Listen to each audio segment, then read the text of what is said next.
भैरव भैरव का पहला लुक सामने आ गया है। 250 जवानों की यह बटालियन मुंह तोड़ जवाब देने के लिए है। इसमें जितने जवान हैं उनका किसी को अता पता भी नहीं है। सिर्फ जाओ, काम खत्म करो और वापस आओ। इस बटालियन के माध्यम से पाकिस्तान और चीन की सेना पर जो भी गतिविधि है उसको कंट्रोल करने के लिए यह नई बटालियन बनाई गई है, जिसका नाम रखा गया है भैरव। इसके प्रतीक पर भी लिखा है अदृश्य और अदम्य। यह बटालियन चीन और पाकिस्तान से लगी सीमाओं के साथ साथ देश के भीतर किसी भी ऑपरेशन को अंजाम देने के लिए पूरी तरह सक्षम है। 250 सैनिकों की इस टुकड़ी में इन्फेंट्री, आर्टिलरी, एयरफोर्स, सिग्नल और अन्य स्पोर्ट्स यूनिट्स के जवान शामिल हैं।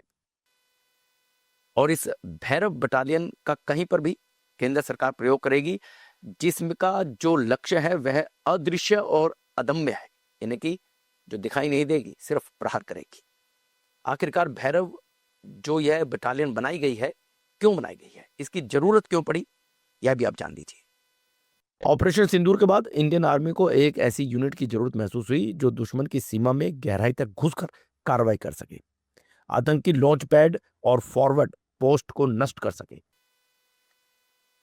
अब देश हो या सीमाएं हो, भैरव तैनात रहेगा। में रखते हुए भारतीय सेना ने नई बटालियन तैयार की है, भैरव, और इसका पहला लुक भी सामने आ चुका है। भैरव का मतलब होता है ना डर हो ना पक्षपात हो। इसी को ध्यान में रखते हुए भैरव बटालियन बनाई गई है। भैरव भगवान शिव के रौद्र रूप का प्रतीक है। इसका नाम भगवान शिव के रौद्र रूप भैरव पर रखा गया है, जो दुश्मनों के लिए काल माना जाता है। इसके प्रतीक पर भी लिखा है अदृश्य और अदम्य।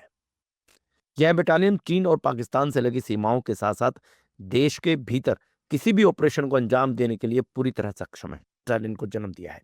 स्पेशल फोर्सेस स्ट्रेटेजिक ऑपरेशन के लिए होती है और साथ में जो घातक होती है वह टेक्निकल ऑपरेशन में काम करती है। इन दोनों के जो बीच का गैप है उसे पूरा करेगी भैरव। हर तरह की ट्रेनिंग इस बटालियन को दी गई है। इसमें जितने जवान हैं उनका किसी को अता पता भी नहीं है। सिर्फ जाओ, काम खत्म करो और वापस आओ। भारत में पहली बार इसका लुक भी सामने आ चुका है। कड़ी मेहनत और ट्रेनिंग के बाद भैरव बने हैं ये जवान, अदम्य और अदृश्य।